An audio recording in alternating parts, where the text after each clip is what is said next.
Olá, seja muito bem-vindo, seja muito bem-vinda. Está no ar mais um É Negócio, uma parceria CNN Brasil e Neofeed. E hoje recebemos aqui no programa o John Rodgerson, que é CEO da Azul Linhas Aéreas.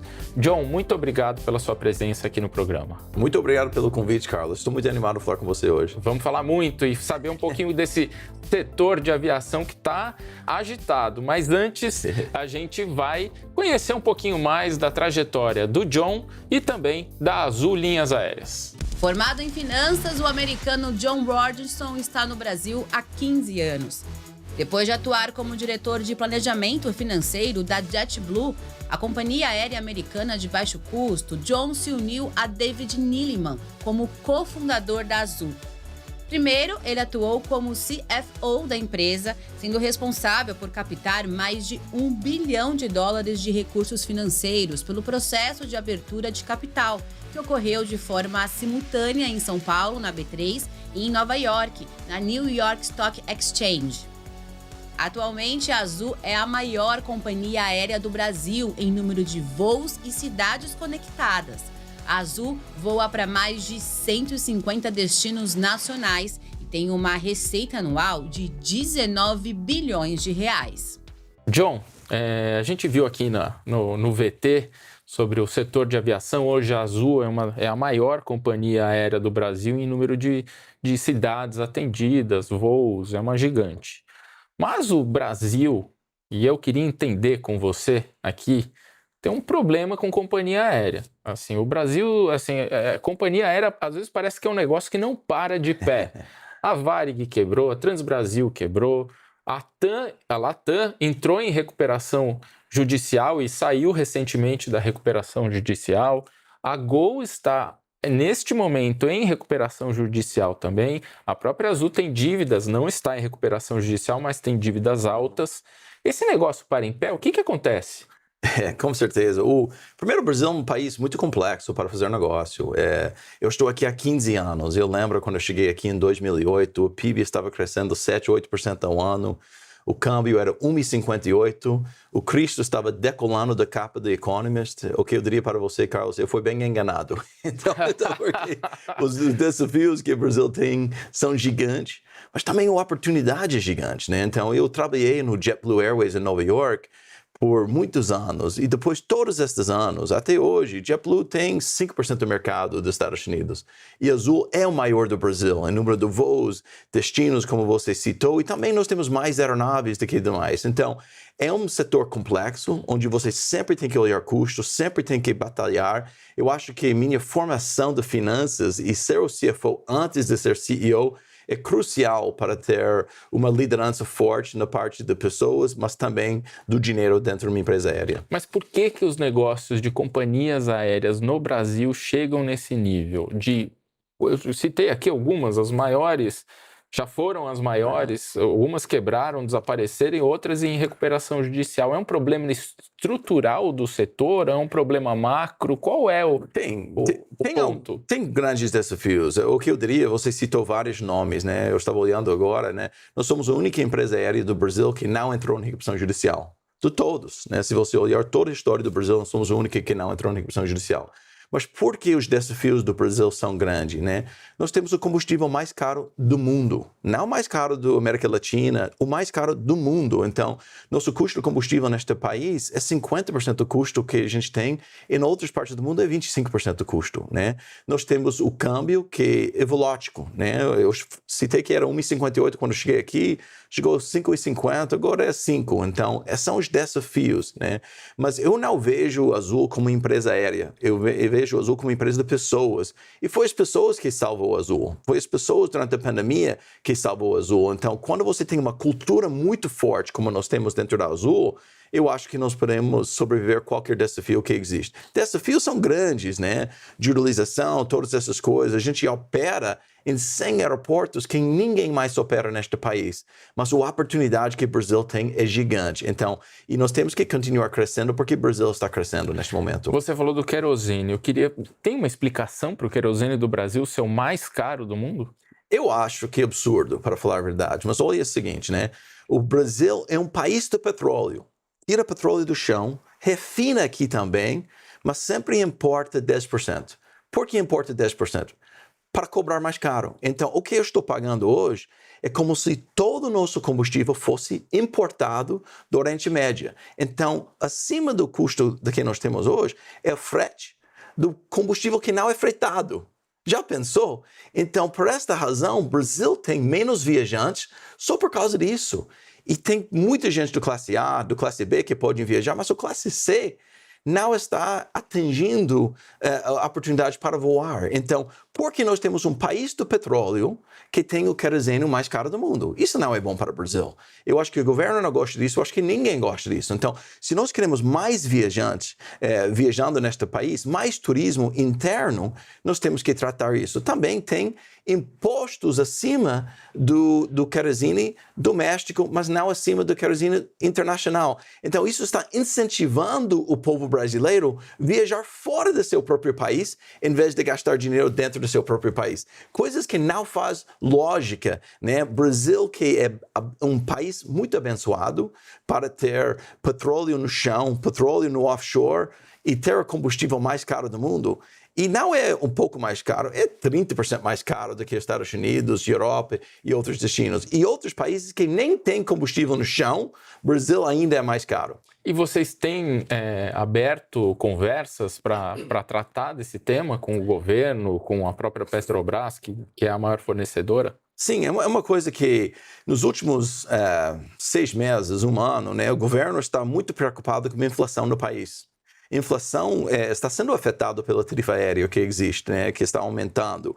E eles estavam apontando o dedo para as empresas aéreas, né? E você tem um que saiu da recuperação judicial, um que está dentro da recuperação judicial e a Azul que está reestruturando ou já reestruturou nossa dívida. Então, mas nós não somos o vilão desta história, né? Se você tem o combustível mais caro do mundo e ainda é 60% mais caro do que foi em 2019, nós temos que olhar estas coisas para entender como o setor pode crescer mais e o governo está super aberto a isso. Em vez de apontar o dedo às empresas aéreas, dizendo as empresas aéreas perderam dinheiro o ano passado. Então, não é o preço da passagem que é o problema, é o preço do combustível que é o problema, é a judicialização que existe. Então, eu acho que virou o jogo um pouco, onde o governo, nós estamos tendo conversas maduras como governo neste momento para tratar desses assuntos mais polêmicos do setor. O governo, inclusive, me parece que vai abrir uma linha de crédito especial para as companhias aéreas, de 8 bilhões de reais. Como é que está isso? Estão estudando isso. Temos que lembrar, Carlos, que todas as empresas aéreas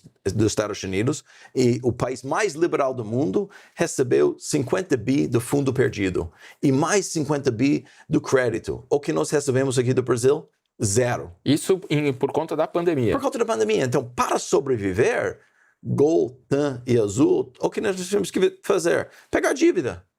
E o que aconteceu com a curva de juros? A curva de juros aumentou para caramba, então o custo do capital aumentou. Então, isso não é bom para o Brasil. Então, você tem um país que empresas aéreas não estão crescendo há 10 anos neste país, né? Então, se você botar capital, acesso a capital, todo mundo está falando socorro, socorro. Não é socorro. Acesso a crédito é diferente do que socorro. Se fosse socorro, não ia ter juros caros acima disso. Mas ter mais acesso a crédito, a gente pode investir mais, pegar mais aeronaves, porque a demanda em Brasil agora está forte. Ok, nós precisamos aumentar mais assentos no mercado, isso vai baixar a tarifa. E esse crédito seria com linhas incentivadas, né? Linhas, né, incentivadas para comprar mais aeronave. Eu compro a aeronave do Embraer, que é muito bom para o Brasil. Abrir novas rotas. Nós estamos abrindo várias novas rotas dentro da Azul. Nós estamos servindo o Acre agora, que nós não estávamos servindo antes. Então, uma linha do crédito vai ajudar a baratear o preço da passagem, porque o custo do capital é muito caro neste momento. Você falou, o mercado está voltando, o mercado de turismo no Brasil, você enxerga, usando aqui o termo da aviação, ele decolar? Está decolando, né? Então, é engraçado, Carlos, eu vejo muito brasileiro que conhece Paris, Nova York, Londres, mas não conhece Foz do Iguaçu, que não conhece Maragogi, que não conhece Amazonas, que nunca viu uma onça. E tem pessoas que querem ir para a África para fazer safari, mas nunca viu uma onça e nunca viu o encontro das águas em Amazonas. Então, o que está acontecendo? Eu acho que o brasileiro está amando mais seu país neste momento. Talvez por causa do dólar seja 5-1. Mas isso é muito bom para o Brasil. Ter o brasileiro conhecer mais as belezas do Brasil. Mas você sente que tem aumentado a procura? Em termos percentuais, quanto tem aumentado? Com certeza. O turismo era 5, 10% do nosso negócio antes da pandemia. Agora é 30, 40% do nosso negócio. Então, cresceu pra caramba. Então, nós temos uma empresa do turismo dentro da Azul Viagens, né? Onde nós temos 100 lojas no país inteiro. Antes da pandemia, tivemos 50 lojas. E mais do que triplicou desde 2019, né? Porque as pessoas estão comprando pacote, estão indo para esses destinos, estão indo para Jeri, estão indo para Noronha, estão indo para Maragogi, Porto Seguro, né? Então, e pessoas que querem visitar o país, todo mundo conhece o Disney, mas não conhece o Beach Park, que não conhece o Hopi Hari, que não conhece essas coisas do Brasil. Isso vai fortalecer o Brasil. Eu fico enlouquecido quando o brasileiro ganha dinheiro neste país e gasta em outro país. O que nós temos que fazer para melhorar o Brasil é ganhar dinheiro neste país e gastar neste país. Isso cria emprego. Isso é uma coisa que eu acho que o governo agora está entendendo, né? Fortalecer empresas aéreas, ter empresas aéreas fortes que estão investindo. Sabe uma coisa, eu sempre vejo os programas que você faz, nós vamos investir 2 bi nos próximos 10 anos. Só a Azul vai investir 4 bi de reais este ano em novas aeronaves. Quantas aeronaves? Mais ou menos 20 aeronaves que nós vamos receber. E a maior parte destas aeronaves vem do Brasil, são fabricadas aqui em São Paulo, em São José dos Campos. A melhor aeronave que tem é do Embraer. Então, olha quanto emprego é gerado ao redor de uma empresa aérea que compra uma aeronave local. Né? Tem cara de Ita hoje que vai trabalhar no Embraer. Tem cara que vende queijo na Praia do Nordeste, que depende do nosso voo também. Então, tem cara que está dirigindo Uber em Recife, que depende do voo da Azul. Azul hoje tem uma grande hub em Pernambuco, onde nós temos 41 destinos servidos a partir de Recife. Isso nunca existia antes no Brasil. Então, o Brasil tem grandes oportunidades. Então, eu acho que nós temos que continuar investindo em Brasil. E na questão da infraestrutura aeroportuária, qual que é a situação atual do Brasil? É 1000 vezes melhor do que quando eu cheguei em 2015. Se você olha os aeroportos do Brasília, do Confins, do Viracopos, de Guarulhos, são completamente diferentes, né? A AENA pegou Congonhas agora, também tem um hub em Recife, mas elas têm que acompanhar nosso crescimento, né? O que aconteceu em Recife, a gente botou tanto voo que não cabia mais. Então, eles têm que investir capital. Você está falando de aeroportos em cidades grandes. A Azul faz muitos voos regionais. E os regionais, como é que estão? Funciona super bem. Sabe que uma coisa? Tem pista em 200 aeroportos neste país. Isso é uma coisa que talvez precise de um terminal, talvez precise de um raio-x, mas nós estamos hoje em 160 cidades neste país. 160!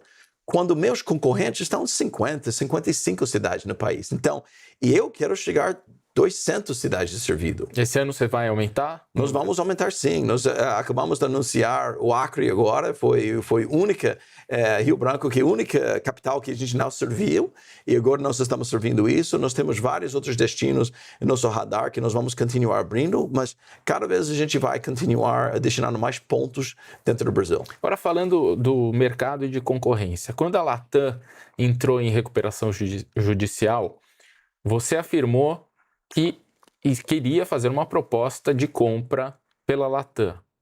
O presidente da Latam, na época, ficou muito bravo, disse que eles iam sair mais fortes e iam para cima da Azul de forma muito forte. E agora, acabou não saindo esse negócio, mas e agora a Gol está em recuperação judicial e já saíram notícias aí de que a Azul estaria interessada em comprar a Gol. Esse negócio interessa mesmo ao Azul? Vocês estão conversando? Carlos, o que eu diria para você é que o mercado é cruel. O mercado não tem amigos, o mercado é o que é. Então, e nós temos um dever sempre para olhar as oportunidades que existem. Quando nós fizemos uma proposta para comprar Latam Brasil e depois da Latam, o mercado estava super incerto, eles estavam em recuperação judicial e ninguém sabia o que ia acontecer. Então, era um outro momento. Então, nós estamos acompanhando o que está acontecendo com o nosso concorrente Gol. Eu acho que há uma possibilidade que alguma coisa acontece, mas eu estou super focado no que nós temos na Azul hoje e nosso próprio crescimento. Eu acabei de falar que nós estamos recebendo muitas aeronaves, temos muito crescimento aqui à nossa frente. Então, nós vamos continuar nosso rumo com isso, mas sempre atento às oportunidades que existem no mercado.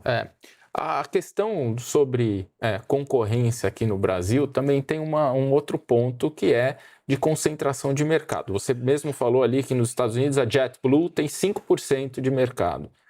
No Brasil a gente tem 3 companhias que cada uma tem mais de 30% de mercado, mais ou menos, e aí fechou o mercado. Uma união de 2 companhias desse porte, você acha que seria viável? O que eu acho que é o seguinte, o TAP tem 90% do Portugal, o Avianca tem 70% da Colômbia, o British Airways tem 70% da Inglaterra, o Air Canada tem 65% do Canadá. Então, eu acho que o que o mercado precisa é empresas fortes que estão investindo capital, contratando gente.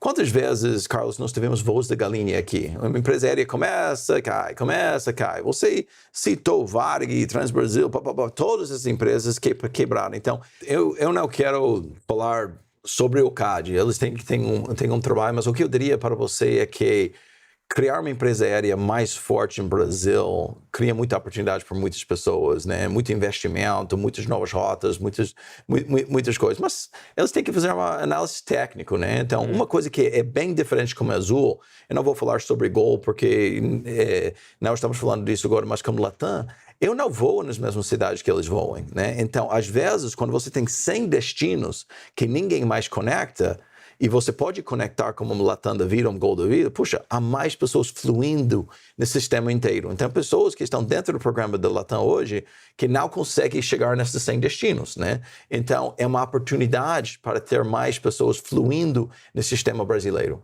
Maravilha.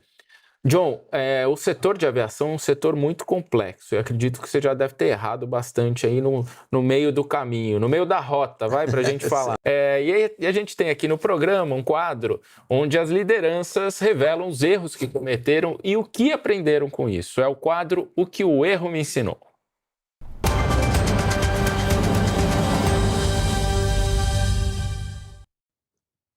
John, e aí? Qual erro você cometeu e o que você aprendeu?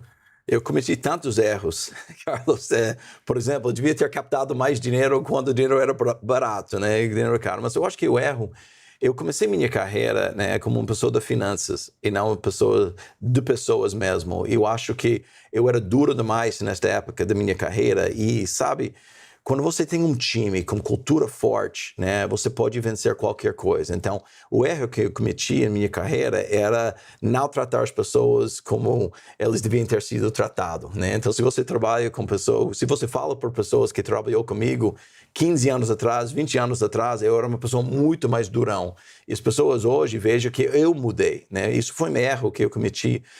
Eu falo que o maior ativo que a Azul tem são pessoas. Eu sempre lembro que durante a pandemia nós tivemos 13.500 pessoas dentro da Azul. 13.500 pessoas. E dessas 13.500, 11.716 dessas pessoas tiraram licença não remunerada para salvar a empresa. Se não fizessem isso, a empresa ia ter quebrado. Nós teríamos a mesma situação da Latam e do Gol na recuperação judicial, mas as próprias pessoas levantarem a Azul. E se eu pensava sempre durão, como cara de finanças, né? Eu ia ter esquecido que meu maior ativo são gente, são as pessoas. E esta é a razão porque quando o Azul voltou da pandemia, nós voltamos muito mais forte, né? Nós tornamos uma empresa aérea mais pontual do mundo depois da pandemia. Por quê? Porque o engajamento do nosso melhor ativo, quando você voa Azul, Carlos, você voa Azul com grande frequência, é diferente do que voar dos demais. E não é a televisão, não é Wi-Fi de graça, não é snacks à vontade, é nosso pessoal. O ativo principal não é o aeronave do Embraer, nem do Airbus, mas nossos comissários, nossos pilotos, nossos agentes do aeroporto. Maravilha. John, a gente vai para um rápido intervalo e o nosso papo aqui no É Negócio volta já.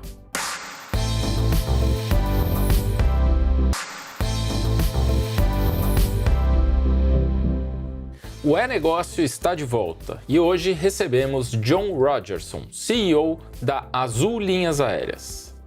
John, a gente falou no bloco anterior sobre os problemas estruturais do Brasil, por que o setor aéreo sofre tanto no país. E o governo está querendo lançar aí um programa chamado Voa Brasil, com passagens aéreas a R$200. A pergunta é simples. esse negócio para de pé? Sim, para do pé, em algumas formas, né? Então, uma coisa... Primeiro, eu gostaria de dizer, Carlos, que esta Voa Brasil abriu uma discussão com o governo para falar sobre o preço do combustível, sobre judicialização, acesso a crédito, os problemas do setor. Então, nós estamos falando diariamente sobre esses temas. Mas também, eles querem que mais brasileiros voem. Eles querem convidar mais gente. Isso que nós queremos também. E nós temos vários voos ao longo do ano, onde tem assento vazio, onde se alguém se programa com bastante antecedência, pode assar um assento. E nós podemos baixar para eles para convidar novas pessoas. É para ter um empresário, né, pagar R$200? Não, isso não é a intenção. A intenção é ter pessoas aposentadas, pessoas do governo, pessoas que não tiverem acesso à aviação, entrar no bolo, isso é bom para todo mundo. Mas aí são voos em baixa temporada, em horários específicos? Sim, o que eu diria para você, Carlos, não é entre Natal e Ano Novo, Carnaval, feriado, não, mas uma quinta-feira ir para Pernambuco funciona super bem, né? Então, a pessoa pode visitar os pais e os avós do Nordeste, né? Então, várias pessoas podem começar a voar e ver como isso é bom para o Brasil, ter mais pessoas voando. E quando você pensa em voo ao Brasil, todo mundo está focado nas empresas aéreas, que é bom. Mas isso vai ajudar o turismo do Brasil, isso vai ajudar os restaurantes do Brasil, isso vai ajudar mais pessoas, né, fazendo negócio dentro do Brasil. Você falou nessa primeira resposta sobre judicialização. Qual é a real situação de judicialização no setor aéreo no Brasil? Olha isso, eu vou dizer o seguinte... O Brasil tem 3% dos voos no mundo e mais do que 90% dos processos judiciais do mundo. Eu vou repetir isso. 3% dos voos no mundo, 90% dos processos judiciais. Desse número. Isso entra na conta porque tarifa é caro no Brasil. O que acontece? O primeiro segurança, o primeiro valor da Azul, do Gol e da TAM também. Então, às vezes você tem que atrasar um voo por mau tempo em Santos Dumont. E o que acontece é que o cara processa a Azul por danos morais, dizendo que ele perdeu o enterro do pai por causa do voo atrasado, né? Então, e nós estamos sendo processados. Teve um advogado que processou a gente 12 mil vezes. É um esquema que nem um brasileiro deve ter 12 mil vezes? Por vários clientes, né? Clientes. Então, você pode, ele passa... Eu mando Pix para Carlos e agora ele tem seu processo. Tem vários processos que nem o cliente está sabendo que ele está entrando em nome dele. Isso não é bom para o Brasil. Então, este dinheiro vai no mão de poucos. Por esta razão, a gente cancelou muitos voos em Rondônia, que acabamos de voltar em Rondônia, porque tivemos que mandar uma mensagem. Gente, não dá para ter tantas pessoas processando uma empresa que é a empresa aérea mais pontual do mundo. Eu acho que nós temos que tratar esses assuntos e ver. E explodiu nos últimos anos com inteligência artificial, porque é muito fácil fazer um processo agora. O cara tira o nome Carlos, bota o nome John. Então, o mesmo tipo de processo vai para outro juiz. Isso não é bom para o Brasil. Então, nós temos que atacar este problema e o governo está olhando isso com muito carinho neste momento, que eu acho bom. John, voltando a falar da companhia, da Azul, a Azul, o mercado financeiro ficou muito preocupado recentemente com dívidas que a Azul tinha uma alavancagem muito alta, acho que era 5,7 vezes a alavancagem, e a Azul conseguiu reduzir essa alavancagem. Como é que está essa questão do endividamento da companhia? Gente, nós não temos nenhuma dívida vencendo pelos próximos 4 anos. A gente reestruturou toda a empresa de uma forma amigável no ano passado. O que o Gol está fazendo neste momento, usando o corte, a gente já fez isso através de negociações amigáveis. Nossa alavancagem vai ser 3 vezes no final deste ano, menor do que foi em 2019. A Azul está recebendo 20 aeronaves novas e nós estamos crescendo de novo. Então, nós estamos saindo da pandemia, saindo deste ano, mais ou menos 50% maior do que nós éramos pré-pandemia. Então, nós estamos em uma situação super forte neste momento. Então, nós estamos animados sobre o futuro. O ano passado foi duro, porque teve que negociar com todo mundo. Mas, ao terminar de negociar, todo mundo olhando para frente e olhando pelas oportunidades para crescer de novo. E nós temos muita oportunidade para fazer isso dentro da Azul. Ótimo. John, então agora você vai dar uma dica, com tanto problema que você resolveu aí, caminhos que você achou para arrumar a empresa e para voltar a crescer, você vai dar uma dica agora para o empreendedor. No nosso quadro aqui, a gente tem um quadro chamado Que Caminho Seguir? E a dúvida de hoje é do Eugênio Kanner. Ele é diretor da Murabei. Vamos acompanhar?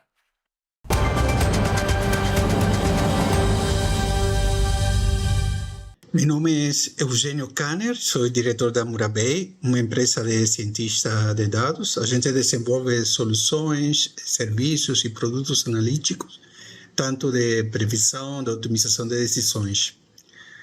Recentemente, um cliente nosso do México solicitou que a gente tivesse escritório formado lá por uma questão, uma restrição interna.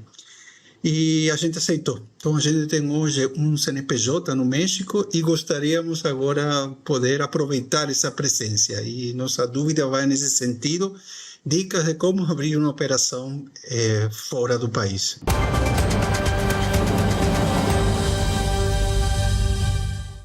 John, você ajudou a montar a Azul aqui no Brasil. Vindo dos Estados Unidos, montou a Azul no Brasil. Agora é tua vez de dar dica para ele como montar lá no México. Eu tenho 2 dicas que são muito importantes. Primeiro, ter um bom advogado para estruturar tudo e ficar perto, né? Então, para montar a Azul, eu tive que mudar para o Brasil, né? E olhar do perto, porque é um país diferente, é muito confuso. Eu era responsável pelo dinheiro da Azul no início da Azul, então achar que você pode gerenciar uma empresa do longe, você tem que estar perto. Então, ter um bom advogado que vai ajudar você a estruturar o negócio, mas você tem que ter peso no chão. Se você vai aumentar alguma coisa em México, tem que botar alguém de sua confiança em México que vai ficar do olho, que vai entender a cultura local, as pessoas ao redor. Acho que isso é a coisa fundamental. Muito bom.